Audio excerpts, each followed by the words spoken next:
Calling all misfits. I'm Emma. And I'm Bri. And this is Buzzkilled. Turn the volume up. This is so awkward. Yeah. This is what we do every episode. We listen to this. And then we intro. bob. We do.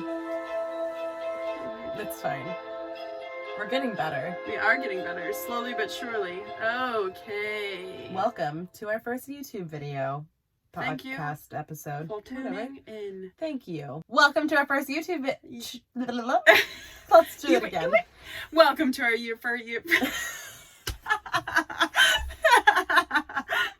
didn't even try to do that.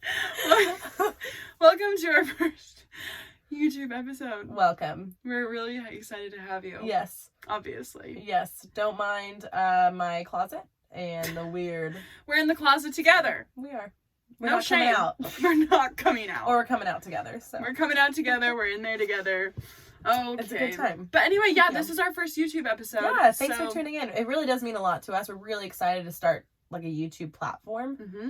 We're really curious to see who all tunes in and watches and all of that. Yeah. So we really just wanted to like introduce ourselves. I'm Bri. I'm Emma. It's nice to meet you Still guys. Or nice to meet yeah, I mean we haven't changed. But just to put like a face to the name.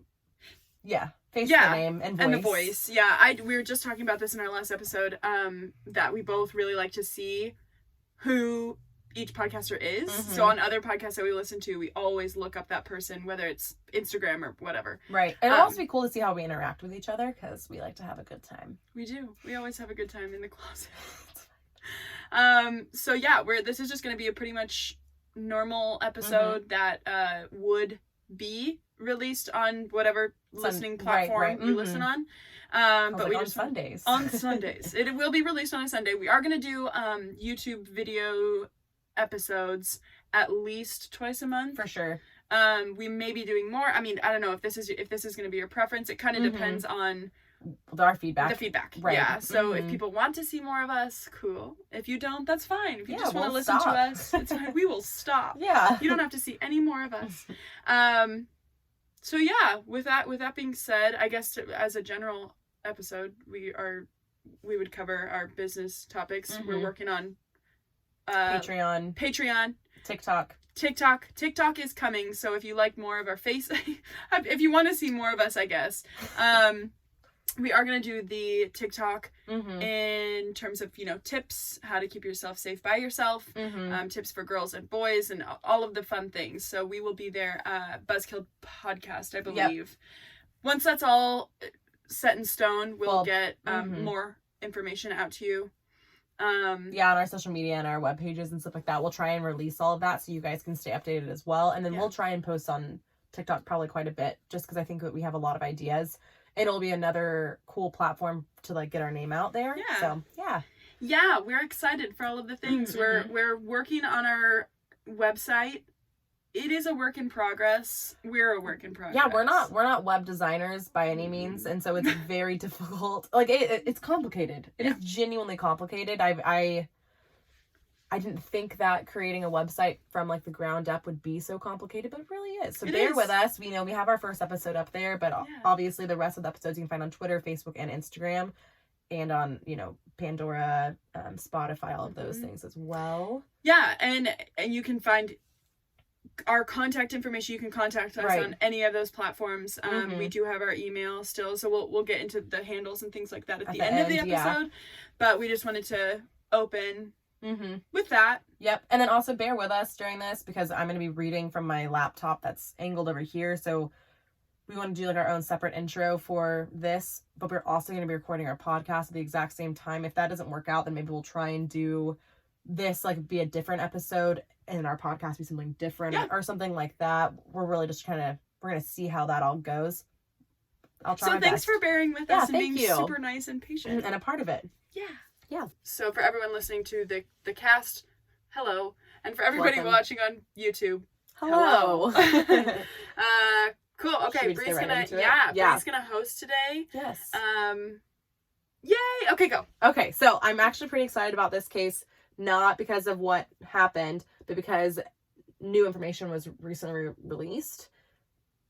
you know, I had never heard of it until recently, like literally last month, so December, because this person ended up getting sentenced to death. Just in December, which is really interesting because, you know, these things took place like a few years ago, so I was surprised that it took that long to even come to that verdict. Wow. But it's still, like, it was a long time to get to the death penalty as a result of this case. So, I am doing Japan's Twitter killer. His name is Takahiro Shiraishi. Yeah. I'm gonna call him Shiraishi. Sorry if it's incorrect. You know, I'm really trying. I could just YouTube pronounce his name throughout the entire episode, but that would just not be fun for anyone involved. Nope. All right. Shit. Notes said see ya. Okay. All right. Let's talk about Twitter killer. Yes. This is going to be a short episode because he's only 30 right now, like this year. So it's not like he lived this long life of murder. It's not like he lived very long, really. Well, he's still alive right now because he's not dead yet. Okay. Recently sentenced to death, but... He's still alive because he's not dead yet. Okay, it's been a long day. It has been a long day. Okay.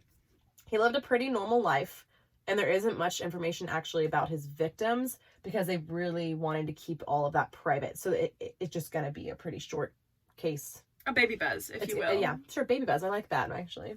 Baby buzz.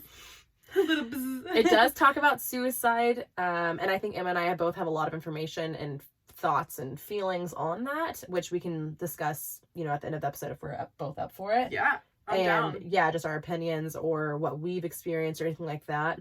Cool. Yeah, so I just want to talk about that.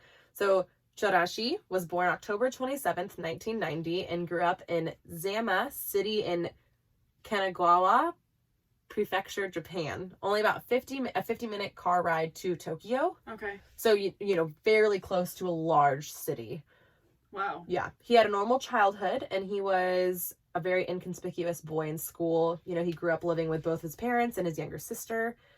When he went to study at the prefectural high school in the city of Yokohama, his home life kind of shifted. His parents decided to get a divorce. Ooh. And his mother and his sister moved out of the family home and moved closer to where his sister went to school, actually. And I think that kind of like messed up his groove, probably. You know, it's kind of a shock, regardless of what age you're at. But, you know, you go away from home to study, and then your parents get divorced and your home life totally changes and shifts by the time you get home. Or back home. Yeah, it kind of sucks. Regardless of what age you are. You know, I was 2, so thankfully I didn't have to, you know, mentally deal with that at all. It was just I what actually I was knew. 16. Right. So that was rough. Yeah, for sure. So exactly. I totally get that. Yeah. So after graduating high school in 2009, Shiraishi got a job. Sorry, I just got a job at a supermarket, but he actually quit after 2 years and ended up finding his calling scouting women for a prostitution ring. Shut up. Okay. Yeah, in Tokyo. It's fine. Okay. He was active in Shinjuku's City Kabukicho district in Tokyo. Yeah, I was going to say that. And was once described as an ambitious, dangerous man who is capable of betrayal. So that's a cool thing to... Ambitious, dangerous. For sure. Yeah, that's very exciting to have that title, you know, right 2 years after graduating high school. Could you imagine? Be like, yeah, Emma, she's pretty cool. She's kind of dangerous. Yeah, she might fuck you over, but she seems nice. Right, yeah. So so he must have not been in a great place. Speaking of, I looked up this district because I really wanted to know more information about it because I have no idea about the districts in Tokyo, let alone Japan. Sure. So I was like, cool, let's dive into this. And I found like an article about people just talking about all of the different districts in Tokyo and what they experienced when they traveled there. And I thought that was really cool because I have no idea, right? So this district specifically, I can say it again, I guess. So Shinjuku's Kabukicho district sounds like a crazy, nonstop, anything goes party type of scene and crowd. Okay. So it's the reigning red light district in the world's craziest city of Tokyo. Ooh, okay. Yes. It is said to be extremely aggressive, and there are sketchy guys at every corner. Wow. A place I probably wouldn't want to visit, and also a place where you could probably get away with coursing girls into the prostitution ring. So That is amazing. I don't know. You knew this. I have cousins in Japan. Part of my family is Japanese. But you've never visited. I have not visited. No, I have other parts of my family have visited. My mom taught English there.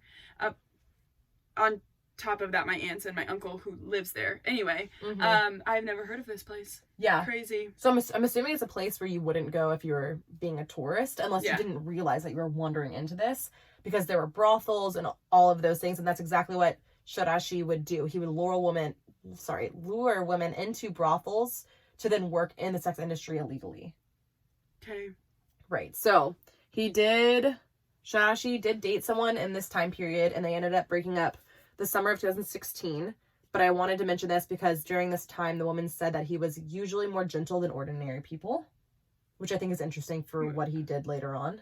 More gentle? Yeah. More gentle. He quotes, unusually more gentle than ordinary people. Okay. He had sent her messages, like text messages, such as, in quotes, let's commit suicide together. Ooh. And he also once texted her saying, in quotes, I have killed a hostess who said she wanted to die. Which is interesting because we'll get there. Also, that was never confirmed. We don't know if that actually happened or not. Okay. Which his former girlfriend dismissed as just a joke because she was kind of. Well, if Michael texted me and, well, he wouldn't. That would be weird. Right. I think the whole situation's odd because I guess if someone texted you that, you're probably hoping that that's not true. But also if he's said before, let's commit suicide together or let's, hurt ourselves or other people together. It's just a weird situation. Obviously she got out of it. And when she did break up with him, yes, she's alive. When she did break up with him, he apparently just hugged her and said something along the lines of don't go, like don't leave me. But she did. Like, yeah, dude, I can't. Yeah. It didn't seem that they fought at all or anything like that. I think she maybe was just uncomfortable or just done. Or knew that he was in this sex industry business and didn't want to be a part of it anymore. It's weird thinking about how these, like you said, brothels and this whole red light district is still a thing. Yep, right. And like, why not to shame on the sex industry. Or what? The sex industry or the, what's the word I'm thinking of? Law enforcement. Right. They probably have years and years of experience in this whole district, but it just seems weird to me that it's still so prevalent. Right. Maybe it's really dangerous and, like, law enforcement doesn't even want to get involved. Yeah. However, there's probably a lot going on. Yeah. He was actually arrested, though, in February 2017, and eventually handed a suspended jail sentence for recruiting a young woman for a sex shop and the full knowledge, that she would be pressed into prostitution. So he did get arrested for that because it's like more of like having the knowledge, knowing that she was going to be pushed into this job or career in an illegal lifestyle. But it didn't get that far, so they couldn't really be like, "Yay, you were right." Okay. So they released him in June. Okay, so he was there for 6 months. Right. 5 months. Yeah. Yeah. Good math. So after being released in June from, jail for doing this, several people tweeted about a creepy scout, in quotes, with one person apparently employed at the same business as a suspect posting a photo of him with the caption, "Watch out for this scout." So people knew that he was trying to scout women and were like, we're not about this anymore. Like, because I'm assuming that he would like go into bars or restaurants or whatever, would linger around industries to try and get women or maybe tourists or whoever, and they were like, nope, done, like not okay. How do you like trick someone into that? I mean, I guess it was vulnerable, kind of drunk, homeless. I'm assuming that's how it would go, or in need of drugs, I guess. Drugs probably had a lot to do with it. Just really sad. Wow. But it's interesting. Immediately what I thought of when they said that, like, they tweeted out a photo of this, I thought about how when I worked in downtown Austin, we had a bar thread on Facebook, and any bartender in Austin could join, and we could throw out pictures of people like, hey, he either walked his tab, or he was hitting on a bartender, or he was disrespectful, or through whatever it was, like, regardless of, he wasn't scouting anyone, obviously. Sure. But that could go out, like, immediately, and it was really cool because it kept everyone up to date. Mm-hmm. And we really liked that. Or, have this bar's back and this whatever happened, So I feel like it was something probably along those lines where people could watch out for this for this person, and that's what he was labeled as, was a, you know, creepy scout for women to get into sex rings. Avoid that name. Avoid that. Okay. Shirashi was said to be close to his father and would be seen helping his father with his job at an automotive design workshop. And they would frequent going out, getting dinner and drinks together. This is after his parents divorced. So it's actually cool that he like stayed close to his father. He did still live at home as well with him. So at this time, Shirashi was age 27, decided to tell his father that he wanted to get his own place ASAP because he told his father that there was no more meaning to life. So this is like right after, this is right after getting released from jail. You know, it's all of these things that, you know, weren't falling. His girlfriend broke up with him, got out of jail. Just adding up. Yeah, you know, so he was like, there's no more meaning to life. So Shirashi's father did exactly what, you know, any dad would do. And he acted as a guarantor for an apartment in the same neighborhood. So for a cosigner. Loft. Yeah, like right near his house. And it rented for only 19,000 yen, or only $227 a month. Super cheap. Now let me tell you why. It was 145 square feet. Holy shit. The average square footage of a hotel room in the United States is 330 square feet. And mind you, that is a bathroom and a bed, right? This was an entire loft. And I am going to show pictures on our Instagram and website and stuff of the layout. But you walk in, bathroom, little baby kitchenette, like baby little kitchenette, dining room, and then the upstairs above the bathroom is your loft bed area. Wow. So like very little space. But I mean, if you want to get your own spot, you know, I guess good for that. And it's cheap. Very cheap and very close to where his dad lived as well, which I'm sure his dad wanted to like kind of keep tabs on him, considering he said, you know, there's no more meaning to life. Yeah. Shirashi moved into this loft, or House of Horrors, in quotes, as some Japanese media dubbed it, on August 22nd, 2017. After moving in, he quickly made 2 different Twitter accounts. One of the accounts was stating, in quotes, "I want to die." So it was a Twitter account about that. And the other one was stating, "a professional at hanging." So they are both death related. One saying that I'm suicidal, and the other saying I'm a murderer. Or I can help you commit suicide because I'm a professional at it. At hanging. How are you a professional at hanging? I don't know. Knots? Knots. I'm into Types knots. of ropes. He's a Boy Scout. Yeah. Yeah, So I was an Eagle Scout. I know knots. I'm a professional. And yeah, no shade to the Boy Scouts, but that was kind of funny. Yeah, okay, go ahead. Okay, under the first account, he cast himself as the victim, seeking company for his misery. August 25th, on this account, he tweeted, in quotes, "I want to forget everything," and, in quotes again, "I want to disappear." So it does sound like Shirashi was a troubled man who didn't want to live. What? Are you reading? This is a troubled man. I don't know. The way you said that was funny. He was a troubled man. Under the second count, he took on the persona of someone who is skilled at helping people die. He tweeted, in quotes, "I want to spread my knowledge in hanging," as well as, "I really want to become the source of strength for everyone who is in pain. Also, if you are at a dead end, please consult me." I don't know what he was trying. If you want to die, I'll help you. Like, it's not just like Twitter assisted suicide. No, I hate you. I hate you. Don't do that. And like, also, like, if someone's reaching out to you because they want to disappear and die, you shouldn't be helping them die. No, you should be I got a phone number for a counselor. Yeah, like, you should be helping, which we'll get to at the end, but he should have been helping them talk them down. Mm-hmm. Right? Like, I also feel this way, if that's accurate. If he actually does feel suicidal, then he should also be like, okay, I can relate to you. Let's talk about this. Let's think of reasons why we don't want to die together. Maybe, or whatever. Just be my friend. Yeah, just, anyway. To be a cock. Shirashi started using the hashtag, and then in quotes, "suicide recruitment" on Twitter, which I didn't know was a thing. And he was specifically preying on young girls who wanted to take their own lives. He would direct message them saying things like, "let's die together," in quotes. So like he was saying, like, we're all both gonna die. Like, we'll both kill ourselves together. And then he would arrange to meet them at a train station near his loft. So he would never give his address over Twitter. Mm-hmm. And then they would walk back to the apartment or the loft together. And die. Together. One of them would die. Oh no. Yep. Okay. He said that he would give them alcohol, tranquilizers, and or sleeping pills, in quotes, to make them relax before assaulting and killing them. Tranquilizers. It's fine. Just take this. It's fine. I wonder if he put them in their drinks. Oh. So, Yeah, take this, it's good. Yeah. Well, if I'm going to kill myself, I probably would get fucked up first. Potentially. Yeah. Maybe. Yeah. But I don't know. I don't know. I just feel like tranquilizers is just an extra weird, unnecessary step. Good for him, bad for them. Exactly. Right. Okay, so let's talk about how he got caught. So, like I said in the beginning, there's no names of victims. There are, I know ages, how many, and then the gender. But besides that, it's very, very difficult to get more information because they wanted to protect their privacy, which I totally understand. The families, didn't want to be about that.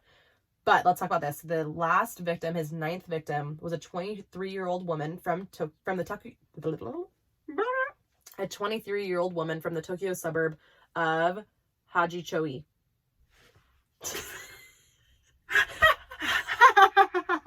The fact that you really tried, and then you were just like Hajichochi. I think it's Hashioji. You swapped the J and the Hashioji. Hashioji. Yeah. Who went missing October 23rd, 2017. Her older brother was concerned because he could not find her, and mind you, he moved in August 22nd. So his 9th victim, October 23rd. 2 months. Oh my gosh. Yeah. Okay, her older brother was concerned because he could not find her, and he decided to go snooping through her social media, which good on you. Like, if you're going to go snoop. And also, I guess I'm assuming he probably knew that she was depressed or suicidal. So he found these direct messages between his sister and Shirashi, probably discussing suicide and where they're going to meet up at this train station. So, still not knowing Shirashi's home address, he gets a girlfriend, like a friend girl, to message Shirashi saying that she wants to kill herself. So him and this girl are like, fuck it, let's make a fake appointment to catch this dude. Mind you, he does get police involved right away. So the police know that he's doing this. Oh god, that's cool. Yes. I'm assuming what he probably did though was find these messages and immediately found someone that was down to message him, because there's no way the police were probably down for him messaging him. No. Right? But since he already made the appointment, the police were like, okay, fine. Yeah, you might as well. Yeah, let's follow him. So they make this a fake appointment. They inform the police. They find, they follow Shirashi back to his loft from this train station, October 31st, 2017. So Halloween 2017, they follow him back to his loft because obviously this girl didn't show up. So Shirashi was like, okay, we'll die. So his sister went missing on October 23rd, and by October 31st, they have this meeting set up. Yep. Wow. The 31st, so just a few days later. 7, 8. Right. Wow. Yeah. So when asked by police if he knew where this missing 23-year-old woman was, because he followed, they knocked on the door, yo, hey, where is she? He pointed at a chiller box near the entrance and said, in there. I don't know why it says chiller. I don't know if it's supposed to say chilled box. Chiller box. Like a cooler box? She's in the chiller box. I don't know. Pointed at a box though and said, in there, which to me is mind-blowing that you would confidently. Yeah. Oh no, she's in there. Well, because he probably in his weird fucked up mind was like, I'm helping these people, so it's fine. Right. I'm helping them because they wanted to die. So I mean, if the police is going to ask me where they are, I'm going to tell them the truth because it doesn't matter. Awful. Oh god. Yeah. So Shirashi admitted to killing 1 person in August, 4 in September, and 4 in October. 8 of the 9 victims were women, and all of the women had been raped or sexually assaulted in some way. Yes, the victims aged between 15 and 26. 2 of the victims were still in high school. Sad. He's just preying on young, innocent girls. Vulnerable. Emotionally vulnerable. Because when my parents, and we can talk about this more later, when my parents divorced, I was like, done. Goodbye. Right. And I was 16. I mean, there are so many people who would fall victim to that. Yep. And the fact that they did. Right. Yeah. So... Anyway. Yes. Shirashi told the police, in quotes, it was difficult at first. It took me 3 days to get rid of the first body, but after that I could deal with them within 1 day. I hate you. I hate you. I hate you. You're gross. Yep. Oh my gosh. Okay. So Shirashi said his motives were money and sex, which, side note, I don't know where the money got involved. I didn't read anything about them exchanging money via Twitter or like him asking for money. So I don't know where the money maybe he was gonna, I think he robbed them. Probably. But why would they bring money if they think they're gonna kill themselves? I mean, yeah. Yeah, so, that's weird. I don't know. Anyway, interesting. The sex part makes sense considering he, had sex with, raped them, all of them. Was this pre or post-mortem? Do you know? I'm about to get there. Oh, okay, cool. So he would choke his victims until they passed out and then sexually assault some of them, minus the man, so all of the women. So yeah, I think he did it when they were unconscious. Unconscious but not dead. Yes. And then, and mind you, this part, he did this so quickly after meeting with them, he didn't even actually know necessarily the victims' true names or ages. So he said that he would do it, like he would almost immediately get into the loft, get them alcohol and tranquilizers, and then immediately choke them until they pass out and rape them and kill them. So like within, I'm assuming, minutes or a half an hour. Right? So like no talking or anything like that, just like I can't even like get my whole brain around this. Yes. Okay, so not buzzkilled warning, but like a little bit, just because it is graphic what he does to them. I'm not going to get into like all the gore and stuff of it. However, if any part about murder, makes you uncomfortable, then you just skip ahead a little bit. Find a different podcast. If any part of murder makes you uncomfortable, maybe this isn't for you. And I appreciate you still listening, but yes. Talking about the murders, Tadashi stated, in quotes, "There is no doubt that I sliced up the bodies in my bathroom with the intention of destroying evidence. I disposed of their flesh and internal organs like garbage, but kept their bones out of fear that I would be caught." So he just has skeletons. Yeah, in his loft, literally in his closet. In his closet. In his loft of just skeletons. Boxes of bones in his closet, or in his loft. In his loft. I'm assuming he probably didn't have a closet area. And what would he do with the flesh? Disposed of them. I'll get to what he did with the other body parts, I guess. Police recovered 2 kitchen knives, scissors, a saw, binding rope, and a gimlet, all with traces of blood on them from his loft. Cool. Yep. Police also found 3 cooler boxes, so it is cooler boxes. I just like chiller. Oh, it's cooler, not chiller. Isn't that chiller box? Yeah. I don't know. Sorry. 3 cooler boxes and 5 large storage boxes in his apartment. In his 150 whatever square foot loft. They found 8 boxes full of human remains. And I'll show you a picture of the loft with what they... She'll show ya. Show you. Because it is ridiculous. Ridiculous. He lived like this for a few months. You know what I mean? With body, just... Yeah, like I can't... No. Anything. Mind you, these boxes included heads, legs, and arms. Okay. Yep, it's fine. I gotta go. Yeah. He reportedly used cat litter to cover up the smell. That's what I was just gonna ask. How did he cover up the smell? But...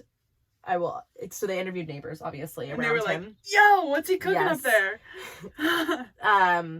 The neighbors said that they had not seen or heard anything strange. However, they did notice the smell. So the cat litter obviously didn't work. One said they thought it was odd that he kept his bathroom ventilation on at all times.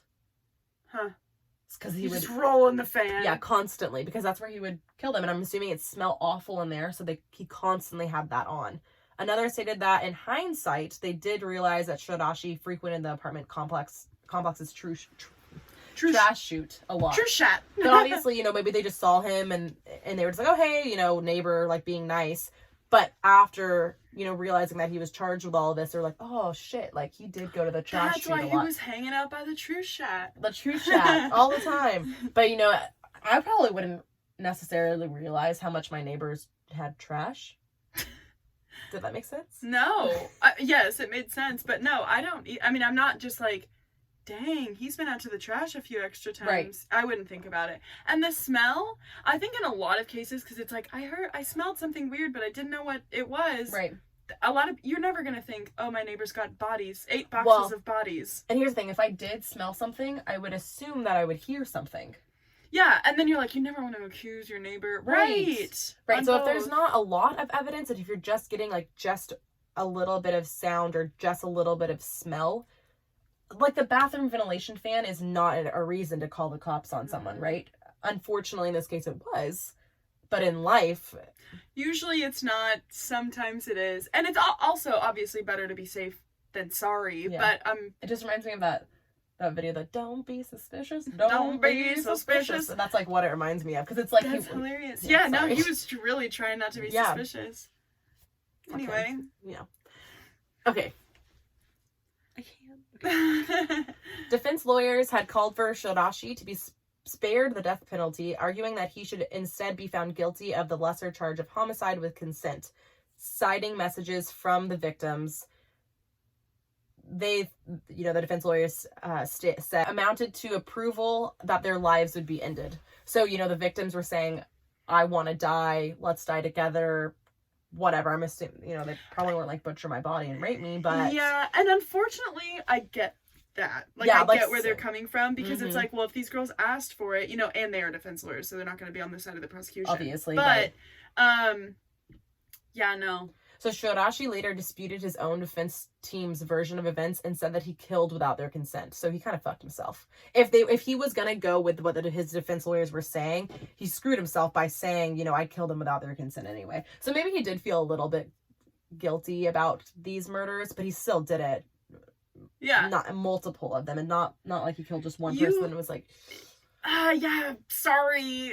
He did 9. Yeah. So December 15th, 2020, so just recently, Judge Nakuni Yano, who delivered the verdict, called the crimes, in quotes, cunning and cruel, and found the defendant fully responsible for his actions, which is awesome. Yeah.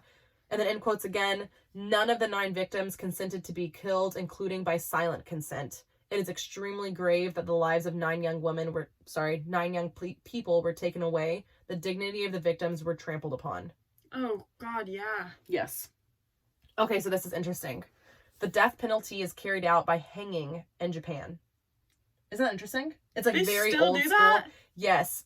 And I kind of like that, because that's how he would kill them, right? He would strangle them until they were not, yeah. It actually has... Japan has right now more than 100 prisoners on death row. Death row inmates are actually not told when they would be put to death until the day of their execution. So prisoners will be sitting there for days, years, months, whatever, and then just one day be like, oh, hey, it's today. Which is, I would, that's such a good punishment for this person. Mm-hmm. Awful punishment, though, because constantly every day you're like thinking, is this my last day? Well, if you get on death row, you did some fucked up shit, so I don't feel that bad. Right. But at the same time, that would be awful. Mm-hmm. So during his trial, Shirashi said that he did not want to be a nuisance to his relatives by extending his trial, which I thought, was good. So by saying that, he didn't want to file an appeal against a ruling, and would accept his punishment regardless of what it was. Which I think, once again, maybe he did feel a little guilty after all of this.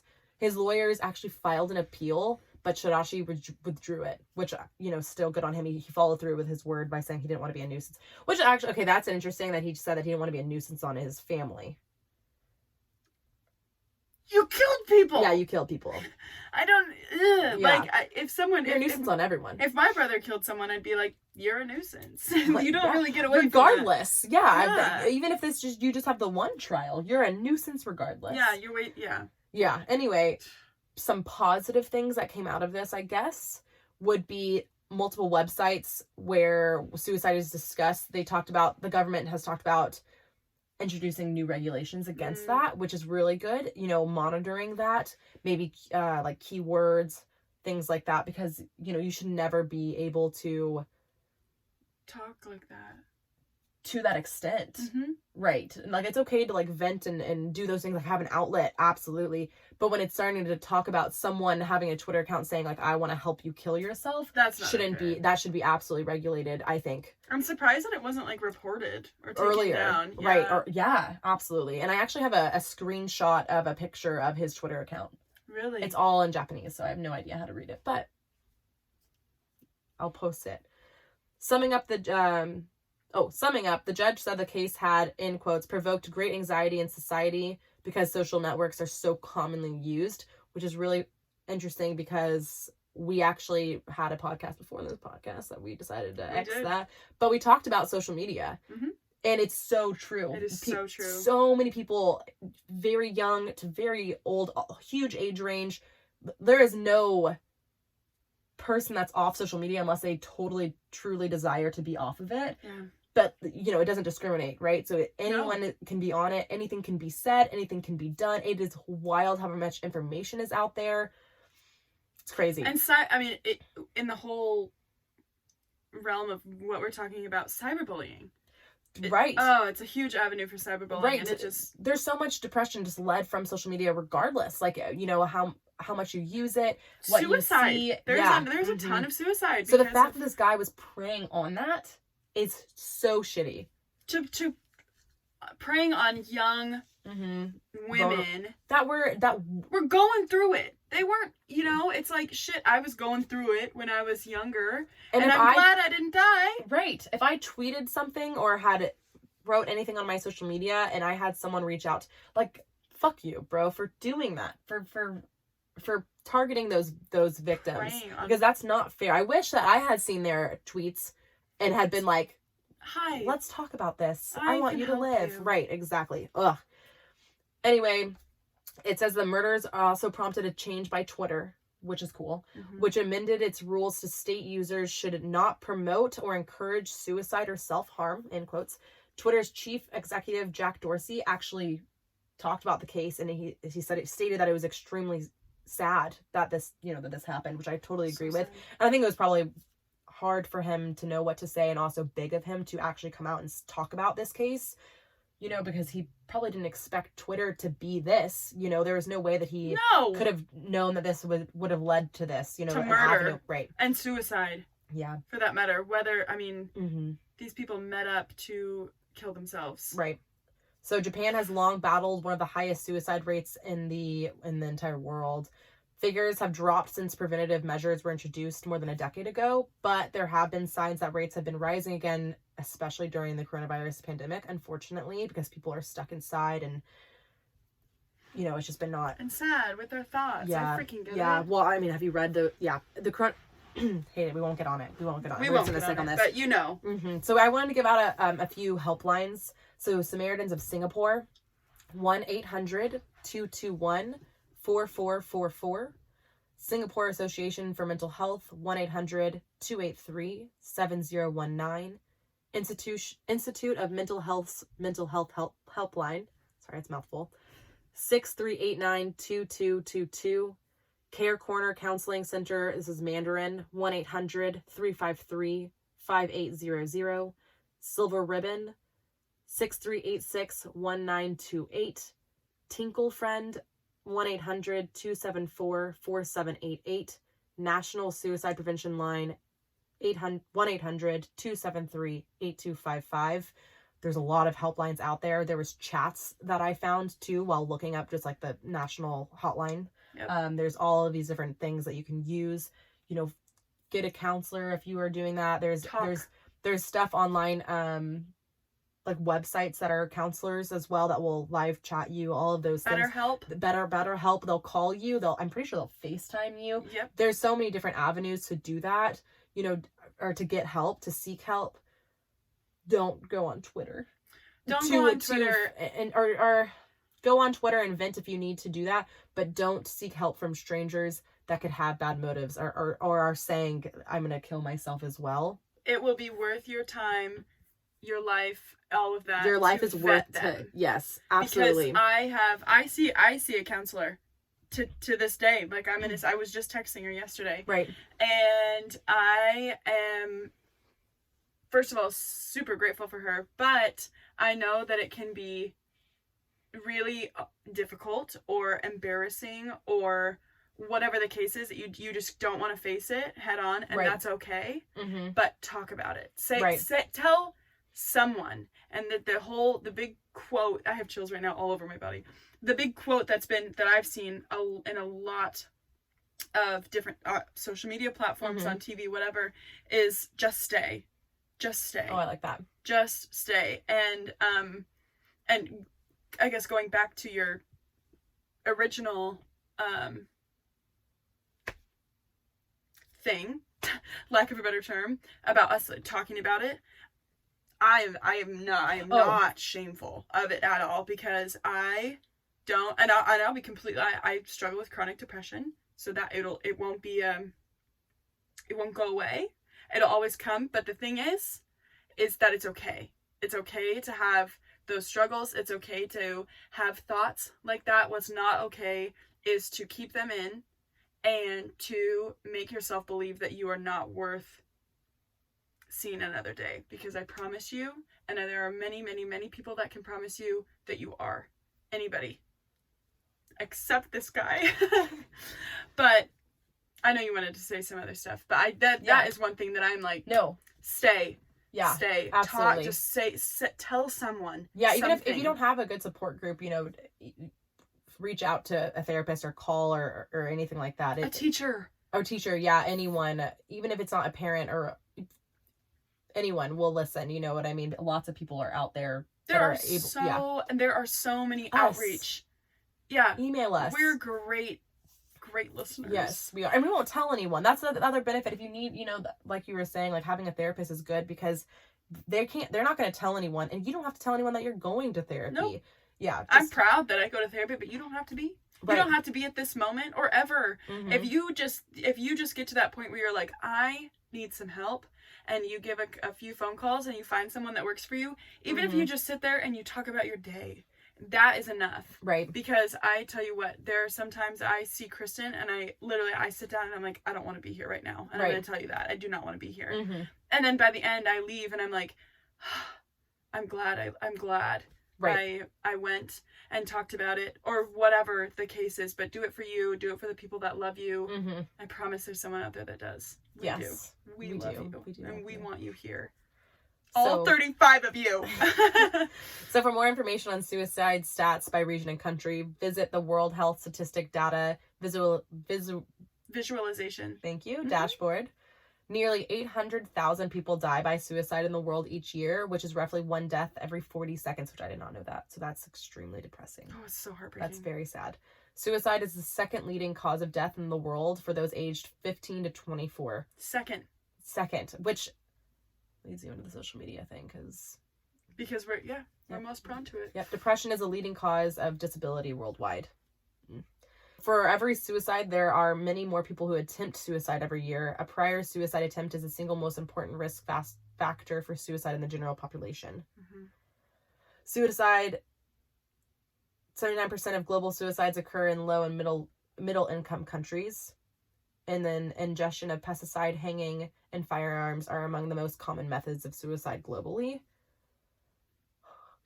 Yeah, sorry for that. Are you okay? Yeah, that's sad. I know. I'm sorry. No, that's okay. That's just sad to think that people are, fuck this dude, man. For saying, like, for the hanging thing, the professional hanger, he rubs me the wrong way.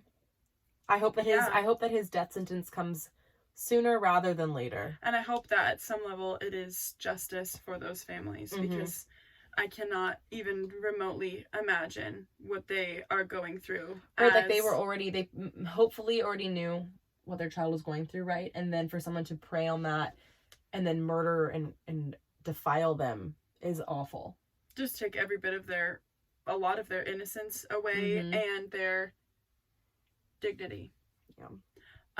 Sorry for the little sad episode, yeah. But I think it is something that should be talked about. Absolutely. So with that being said, remember those numbers. Once again, the National Suicide Prevention Line is 1-800-273-8255.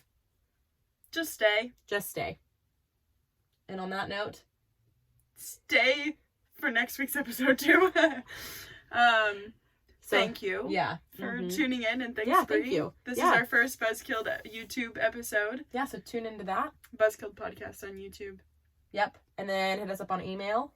At buzzkilledpodcast@gmail.com. Yep. On Instagram. At Buzzkilled Podcast. On Twitter. Buzzkilled Pod. And our Facebook page. Buzzkilled Podcast. And our website. Buzzkilledpodcast.com. I don't think we did that in the last episode. It's fine.